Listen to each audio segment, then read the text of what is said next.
Hello student, good morning. આજનો આપણો 5th semester ઇલેક્ટ્રિકલની અંદર ECA માં લેક્ચર છે.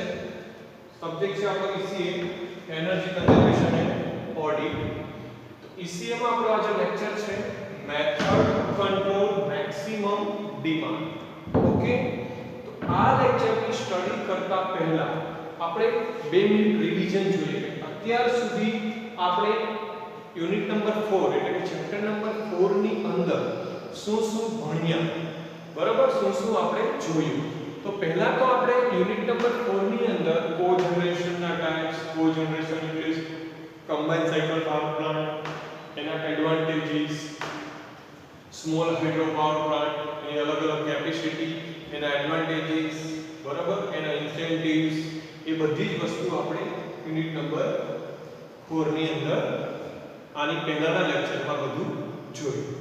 ક્લિયર? અત્યાર સુધીના લેક્ચરમાં. પછી આપણે જોયું energy conservation use for maximum demand, એટલે કે મેક્સિમમ ડિમાન્ડ થી કઈ રીતે એનર્જી, મેક્સિમમ ડિમાન્ડ મેનેજમેન્ટ થી કઈ રીતે એનર્જી કન્ઝર્વેશન થાય છે, એની ડેફિનેશન જોઈ આપણે. લોડ કર્વ એટલે શું, મેક્સિમમ ડિમાન્ડ એટલે શું, લોડ ફેક્ટર એટલે શું. ઓકે, તો હવે આપણે method to control maximum demand એટલે કે મેક્સિમમ ડિમાન્ડને કઈ રીતે કંટ્રોલ કરવી એની રીતો, બરાબર, એની મેથડ જોવાની છે. તો પહેલા આપણે મેક્સિમમ ડિમાન્ડની ડેફિનેશન તો આગળ જોઈ છે. ક્લિયર? તો પણ આપણે જોઈ લઈએ કે કોઈ પણ પાવર સ્ટેશન છે તે અમુક ગાળા દરમિયાન અમુક ટાઈમ પીરિયડ માટે ડિમાન્ડ કેવી હોય, હાઈ હોય. તો એને શું કહેવાય? મેક્સિમમ. એનો કોઈ ટાઈમ ફિક્સ નથી.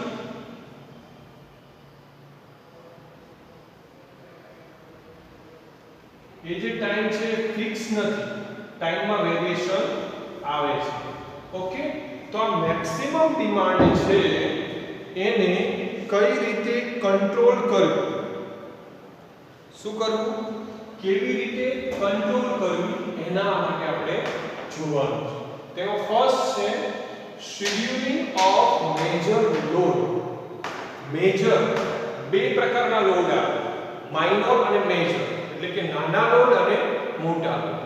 ઓકે, તો જે મોટા લોડનું છે એનું શેડ્યુલિંગ કરવાનું હોય છે. શું કરવાનું હોય છે?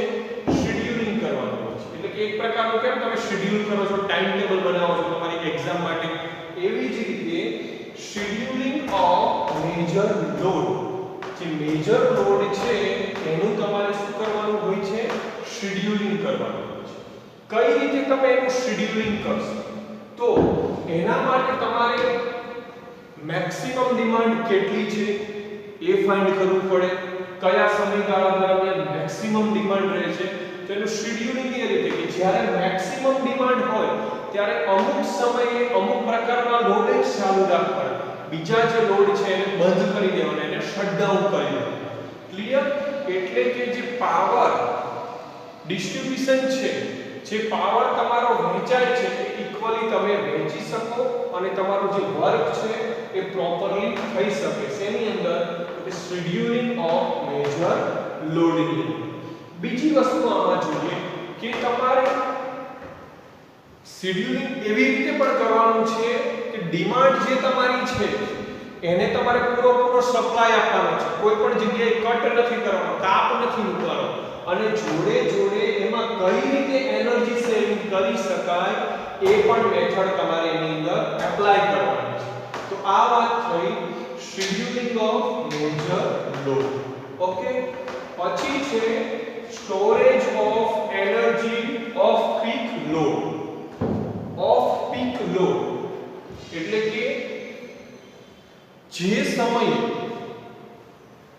Off peak load, peak period આપણે જે કહીએ છીએ ને, અને જે સમયે બંધ હોય ત્યારે ડિમાન્ડ વધારે હોતી નથી, એ ઓફ પીક લોડ સમયે તમે અમુક કાર્ય કરી શકો. એને ડિવાઈડ કરી દેવાના છે. જ્યારે પીક લોડ હોય એકદમ ત્યારે જે લોડ ચાલુ હોય, ઓકે, તો એની સિવાયનો જે લોડ છે એ ઓફ પીક સમયે તમે ઓફ પીક લોડ સમયે તમે કરી શકો. ફોર એક્ઝામ્પલ તમારે બરફ કે પાણીનું તમે એક્ઝામ્પલ લઈ લો, ઠંડા પાણીની કે તો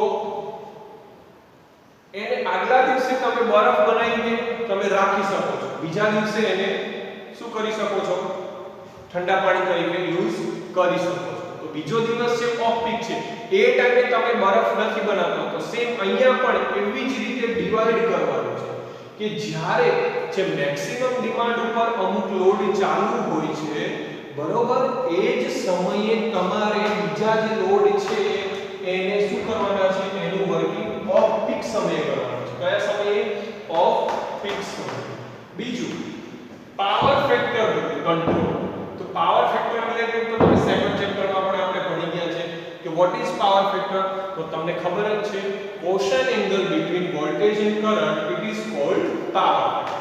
ઓકે, તો અહીંયા પાવર ફેક્ટર કંટ્રોલ. તો પાવર ફેક્ટર કંટ્રોલ, સારા પાવર ફેક્ટરના ફાયદા ગેરફાયદા ક્લિયર, એ ટોટલી વસ્તુ તમે ચેપ્ટર નંબર 4 ચેપ્ટર નંબર 2 ની અંદર ભણી ગયા છો. અહીંયા વાત છે પાવર ફેક્ટર કંટ્રોલ. તો પર્ટિક્યુલર ઇન્ડસ્ટ્રી માટે છે. શેના માટે છે?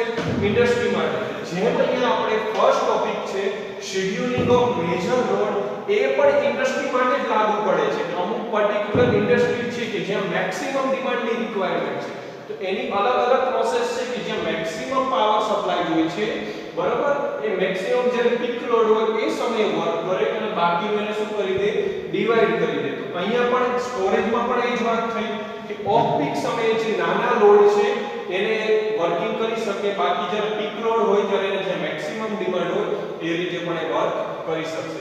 હવે વાત આવે છે પાવર ફેક્ટર કંટ્રોલ. તો પાવર ફેક્ટર એટલે શું, એની ડેફિનેશન, પાવર ફેક્ટર સુધારવાના ફાયદા, પાવર ફેક્ટર ઇમ્પ્રૂવ કરવાની મેથડ, એ ટોટલી આપણે ચેપ્ટર નંબર 2 ની અંદર ડિસ્કશન કરેલું છે. ઓકે, હવે અહીંયા વાત કરીએ કે પાવર ફેક્ટર કંટ્રોલ. તો પર્ટિક્યુલર કોઈ પણ ઇન્ડસ્ટ્રી હોય છે ઓકે, તો ત્યાં કિલોવોટ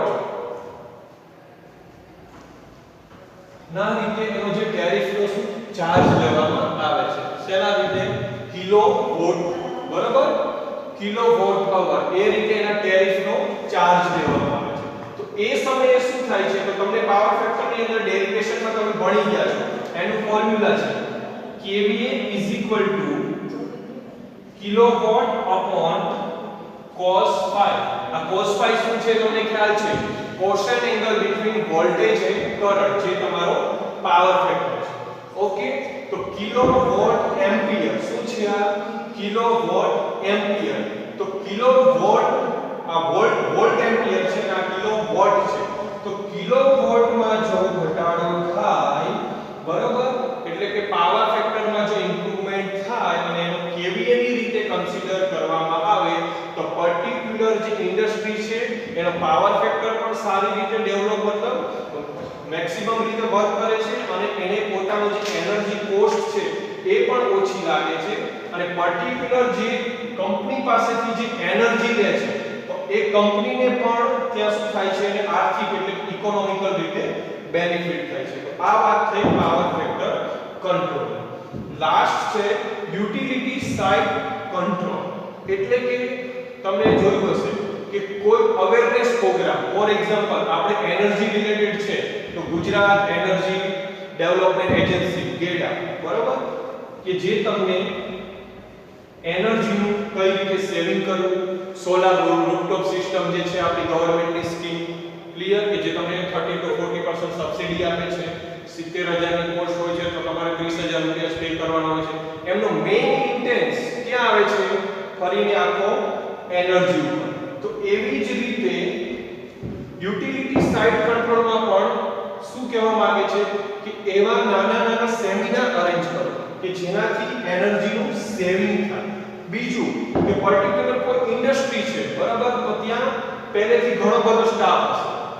એ વસ્તુ નથી કે નવી ટેકનોલોજી આવી એટલે કે નવા સ્ટાફને રિક્રુટ કરવો પડે તો જૂનો સ્ટાફ શું કરશે, બટ જે નવી ટેકનોલોજી આવે છે તો એનો ટ્રેનિંગ અને પ્રોગ્રામનો આખો સેશન કરો અને બીજું શું કરવાનું છે કે જે જૂનો સ્ટાફ છે એને એ જ રીતે જે નવી ટેકનોલોજી સાથે શું કરવાનું છે, મતલબ વર્ક કરતા એમને શીખવાડવાનું છે. બીજું આપણે યુનિટ નંબર 2 ની અંદર જોયું EEM એનર્જી એફિશિયન્ટ મોટર, ત્યાં આપણે મોટરની વાત હતી, પણ અહીંયા આપણે વાત કરવાની છે એનર્જી એફિશિયન્ટ ઇક્વિપમેન્ટ. સારા એનર્જી એફિશિયન્ટ ઇક્વિપમેન્ટનો યુઝ કરો. આપણે ઇન્ડસ્ટ્રીની વાત જવા દો, આપણે ઘરની જ વાત કરીએ. પહેલા આપણે 100 વોલ્ટના 60 વોલ્ટના જે બલ્બ યુઝ કરતા, બરાબર? તો હવે 60 વોલ્ટનો જે તમે બલ્બ યુઝ કરો છો એ જ તમે 15 વોલ્ટનો એલઈડી યુઝ કરો બલ્બ, તો એ જ ટાઈપનો પ્રકાશ આપે છે, ઇલ્યુમિનેશન એનું સારું હોય છે. તો એ વાત થઈ એનર્જી એફિશિયન્ટ ઇક્વિપમેન્ટ. બીજા એનર્જી એફિશિયન્ટ ઇક્વિપમેન્ટ આપણે હોમ એપ્લિકેશનમાં જોઈએ તો આપણા refrigerator, TV, okay, washing machine, air conditioner. તો સ્ટાર કન્સેપ્ટ 1 સ્ટાર થી લઈને 5 સ્ટાર સુધી આવે છે, તો એ પણ એનર્જી એફિશિયન્ટ ઇક્વિપમેન્ટ છે. તો એવી રીતે ઇન્ડસ્ટ્રીને પણ એવી રીતે શીખવાડવામાં આવે છે કે એનર્જી એફિશિયન્ટ ઇક્વિપમેન્ટનો યુઝ કરો, એટલે કે એમને કોસ્ટમાં પણ બેનિફિટ થાય અને એનર્જીનું પણ મેક્સિમમ સેવિંગ થાય. આની અંદર થર્ડ પોઈન્ટ આપણે ડિસ્કશન કરીએ તો એનર્જી ઓડિટ, જે આપણો સબ્જેક્ટ જ છે, એનર્જી કન્ઝર્વેશન એન્ડ ઓડિટ. તો શરૂઆતના સમયે એને ગવર્નમેન્ટ પણ અમુક સ્કીમ આપે છે, ઓછા ખર્ચે એનર્જી ઓડિટ કરી દે છે પર્ટિક્યુલર છે તે કંપનીને. તો કંપનીને પણ બેનિફિટ થાય છે અને ગવર્નમેન્ટને પણ ખ્યાલ આવે છે. પર્ટિક્યુલર એક જીઆઈડીસી છે આપણે સેક્ટર 25, બરાબર? તેની બધી જ ઇન્ડસ્ટ્રીમાં એનર્જી ઓડિટ કરવામાં આવે ગવર્નમેન્ટ તરફથી ઓછા ખર્ચે. તો જે તે કંપની છે સેક્ટર 25 ની અંદર તે બધી જ એનર્જી ઓડિટ કરાવશે, તો એમને પણ ખ્યાલ આવશે કે એમને કેટલી એનર્જીની રિક્વાયરમેન્ટ છે, એમને કેટલી એનર્જી મળે છે, એમના એનર્જી એફિશિયન્ટ સાધનો કેવા પ્રકારની એમને જરૂર છે અને કયા પ્રકારના એનર્જી એફિશિયન્ટ સાધનો એ લોકો યુઝ કરે છે અને કેટલી એનર્જી એમની વેસ્ટ થાય છે. ટોટલ આખું કેલ્ક્યુલેશન મળશે અને સામે ગવર્નમેન્ટને પણ શું, એ જ્યારે એનર્જી ઓડિટ એના એનર્જી કોઓર્ડિનેટર અથવા તો એનર્જી મેનેજર કરે છે તો ગવર્નમેન્ટને પણ એમને પે કરવું પડશે, એટલે આર્થિક રીતે ગવર્નમેન્ટને પણ ફાયદો થશે. ક્લિયર? તો આ બધી વાત હતી method to control maximum demand.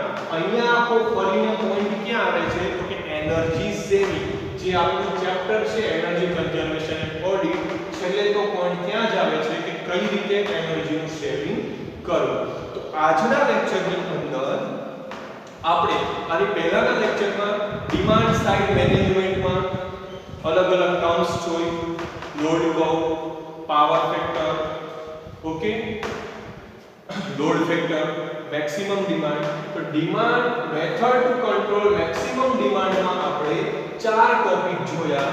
પહેલો પોઈન્ટ યાદ રાખવાનો છે શેડ્યુલિંગ ઓફ મેજર લોડ. એમાં ખાલી 2 જ પોઈન્ટ યાદ રાખવાના છે કે મોટા લોડનું શેડ્યુલિંગ કરો અને એને પ્રોપરલી વહેંચણી કરીને એને યુટિલાઇઝ કરો. ક્લિયર?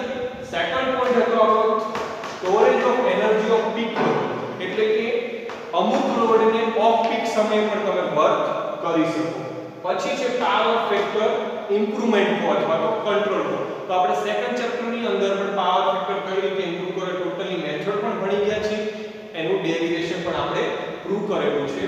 અને યુટિલિટી સાઇડ મેનેજમેન્ટ આપણા ફર્સ્ટ ચેપ્ટરની અંદર તમે જોયું હતું એલિમેન્ટ્સ ઓફ એનર્જી મેનેજમેન્ટ, એના કાર્યો શું છે. સેમ અહીંયા આનું એવું જ કામ છે કે સેમિનાર ગોઠવવા, કંપની અથવા તો કોઈ પણ ઓર્ગેનાઇઝરને અવેર કરવું કે કઈ રીતે એનર્જીનું સેવિંગ કરવું, એ ટોટલી વસ્તુ તમારે યાદ રાખવાની છે. તમારે આની અંદરથી ઘણીવાર શોર્ટ ક્વેશ્ચન પણ પૂછાઈ શકે 2 માર્ક્સની અંદર. તમને એવું પૂછે કે explain scheduling of major load 2 માર્ક્સની અંદર, તો તમારે એની થોડી ડિટેલ લખવાની. ઘણીવાર 3 to 4 માર્ક્સની અંદર જીપીયુ ની અંદર વારંવાર આ ક્વેશ્ચન તમારે પૂછાય છે કે method to control maximum demand. Okay, તો એની અંદર તમારે આ 4 મેથડ લખવાની અને આ મેથડ વિશે આપણે જે આજે ડિસ્કશન કર્યું એ બધું જ તમારે એક્સપ્લેન કરવાનું. તો અત્યાર સુધીના આપણે યુનિટ નંબર 4 ની અંદર જે તે લેક્ચર જોયા, અહીંયા છેલ્લે ફાઇનલી તો એનર્જી સેવિંગ કઈ રીતે કરવું. ઓકે, હા, ફરી એકવાર utility side management control. Okay, આમાં આપણે જે કોજનરેશન ભણ્યા એની પણ આમાં ઇન્ક્લુડ કરવું પડે. શા માટે? તો કંપનીને અવેર કરવી પડે કે તમે કોજનરેશનનો યુઝ કરો. પર્ટિક્યુલર કોઈ કંપની છે એને ખાલી સ્ટીમની જ જરૂર છે પ્રોસેસ માટે, બરાબર? તો એ સ્ટીમ પ્રોડ્યુસ કરે છે, પણ જે એક્ઝોસ્ટ સ્ટીમ છે જે એન્વાયરમેન્ટમાં છૂટી પાડી દે છે વાતાવરણની અંદર, તો સાથે નાનું એવું સ્ટીમ ટર્બાઇન લગાવીને પોતે પણ એનર્જી જનરેટ કરીને પોતાની કંપનીમાં યુઝ કરી શકે, તો એ પણ એને બેનિફિટ થાય. ક્લિયર?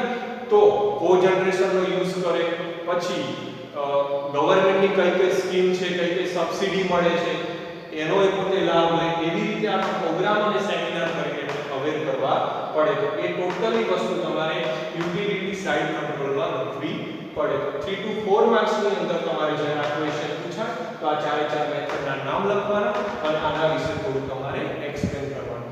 અત્યાર સુધીના આપણે યુનિટ નંબર 4 ના અંદર જે ટોપિક જોયા એ મોસ્ટ ઇમ્પોર્ટન્ટ છે અને GQ ની અંદર આ ચેપ્ટરમાંથી તમારે 15 to 20 માર્ક્સ નું કન્ટિન્યુ દર વર્ષે એક્ઝામ ની અંદર રિપીટ થતું હોય છે. Thank you.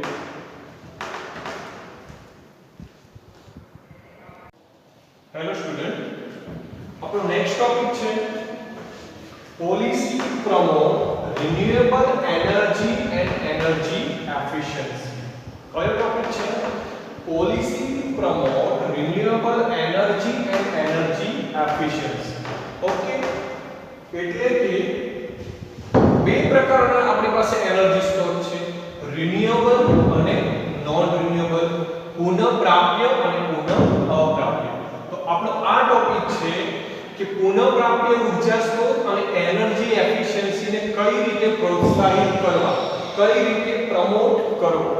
ઓકે, તો એની અંદર અલગ અલગ ટોપિક આવે છે, તો એની અંદર ડિસ્કશન કરીએ તો આપણે ફર્સ્ટ ટોપિક કે કોઈ પણ energy, okay, according to energy conservation act 2003 કોઈ પણ એનર્જી એફિશિયન્સી એજન્સી અથવા તો કોઈ પણ પર્ટિક્યુલર કંપની છે એને કઈ રીતે રિન્યુએબલ સોર્સનો મેક્સિમમ યુઝ કરવો એના વિશે એને સમજાવવું, કઈ રીતે એમાં સબસિડી મળી છે, શું શું બેનિફિટ થાય છે, ઇકોનોમિકલી કયા કયા બેનિફિટ થાય છે એના વિશે એને ટોટલી સમજાવવું. ઓકે, તો પણ રિન્યુએબલ એનર્જી સોર્સની અવેરનેસ આવે છે અને મેક્સિમમ યુઝ કરીને એનર્જીનું સેવિંગ કરી શકે છે. પછી એને સ્ટાન્ડર્ડ અને લેબલિંગ પ્રોગ્રામ, જે આપણે સ્ટાર કન્સેપ્ટ,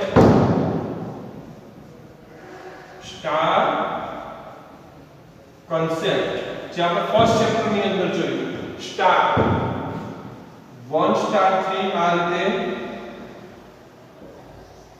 ઓકે, 1 સ્ટાર અને 5 સ્ટાર પર્ટિક્યુલર ઇક્વિપમેન્ટ ઉપર સ્ટાન્ડર્ડ અને લેબલિંગ થી આપણે અવેર કરવા કે 1 સ્ટાર હોય તો એની કેટલી એનર્જી સેવિંગ છે, શું છે, 3 સ્ટાર નું શું છે, 4 સ્ટાર નું શું છે અને 5 સ્ટાર. તો સ્ટાન્ડર્ડ અને લેબલિંગ પ્રોગ્રામ વિશે પણ એમને સમજાવવાના છે.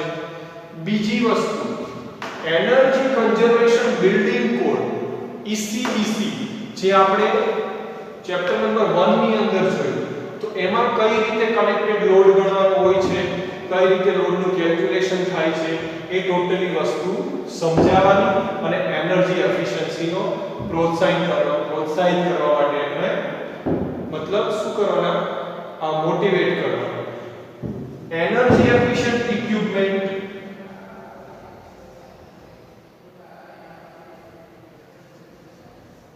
ઓકે, એનર્જી એફિશિયન્ટ ઇક્વિપમેન્ટ, આપણે એનર્જી એફિશિયન્ટ મોટર હતી એવી રીતે એનર્જી એફિશિયન્ટ ઇક્વિપમેન્ટ વિશે યુઝ કરો. બીજું અવેરનેસના પ્રોગ્રામ, રિન્યુએબલ એનર્જી સોર્સથી શું બેનિફિટ થાય છે, જેમ કે આપણું ગેડા છે ગુજરાત એનર્જી ડેવલપમેન્ટ એજન્સી, તે સોલાર રૂફટોપ સિસ્ટમ વિશે બધાને સમજાવે છે, એમાં કઈ રીતે સબસિડી મળે છે અને કઈ રીતે બેનિફિટ થાય છે. તો એવી રીતે અવેરનેસના પ્રોગ્રામ પણ તમે રાખી શકો તો પણ તમે રિન્યુએબલ એનર્જી સોર્સને પ્રમોટ કરી શકો અને એનર્જી એફિશિયન્સીને પ્રોત્સાહિત કરી શકો. તો ઇન શોર્ટ આ એક નાનો એવો ટોપિક છે, એમાં એ જ વસ્તુ કહેવા માંગે છે કે રિન્યુએબલ એનર્જી સોર્સ છે, ઓકે, એનો કઈ રીતે તમે મેક્સિમમ યુઝ કરી શકો અને કઈ રીતે તમે મેક્સિમમ એનર્જીનું સેવિંગ કરી શકો અને એનર્જી એફિશિયન્સીને પણ કઈ રીતે વધારી શકો. પર્ટિક્યુલર કોઈ ઇન્ડસ્ટ્રી છે કે કોઈ પણ ઓર્ગેનાઇઝેશન છે તો ત્યાં કઈ રીતે એનર્જીનો યુઝ થાય છે અને કઈ રીતે તમે એનર્જીને મેક્સિમમ સેવિંગ કરીને એનું ઓડિટ કરાવી શકો ગવર્નમેન્ટ પાસેથી ફ્રી ઓડિટ ક્લિયર ઘણીવાર ઓછા ખર્ચે પણ ઓડિટ થતું હોય છે તો આ બધી જ વસ્તુ એમાં યુઝ થાય છે ગેડા છે સોલાર રૂફટોપ સિસ્ટમ વિશે સારામાં સારું તમને સમજાવે છે સોલાર રૂફટોપ સિસ્ટમ તમે નાખો ઘરની અંદર બરોબર તો તમારા ઘરનું જે યુનિટ જે તમે જીબી ને પે કરો છો એનર્જીનું બિલ તો એ ઘટી જાય છે અને બચે તો તમે ગવર્નમેન્ટને પણ આપી શકો છો તો એના સામે તમને રૂપિયા પણ આપે છે ક્લિયર તો આ ટોપિકની અંદર એ જ વસ્તુનું ડિસ્કશન કરવાનું છે કે તમે રિન્યુએબલ એનર્જી સોર્સને અને એનર્જી એફિશિયન્સીને કઈ રીતે વધારી શકો કઈ રીતે પ્રમોટ કરી શકો એના અવેરનેસના પ્રોગ્રામ ગોઠવો તમે સેમિનાર નાના કરો